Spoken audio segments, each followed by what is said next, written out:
উনি আমারে বললেন যে বদিউল সাহেব, আমি তো প্রিন্সিপাল, আমার থেকে বেতন বেশি দিলে তো আমার প্রিন্সিপালগিরি থাকে না, আমার পরের বেতনই আপনার 600 টাকা।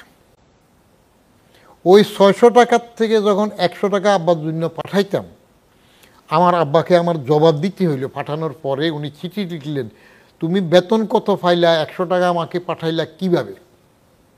এখন আপনি এই জবাবদিহি পাবেন, পারিবারিক জবাবদিহিতা থাকতে হয়। আমরা চাকরিতে থেকে একটা সরকারি বাসা পাওয়াটা বিরাট আরাধ্য ছিল, স্টেট অফিস তীর্থস্থান ছিল। আর এখন চাকরিতে জয়েন করে গাড়ি কিনে ফেলে, হাউ কাম?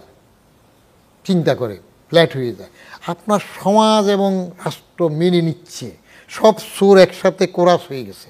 এর মধ্যে বড় চোর এসে গেছে, আপনার বললে তো এরা শুনতে চায় না।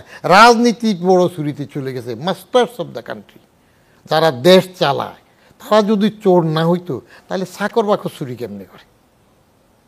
প্রশ্নে ওঠে না।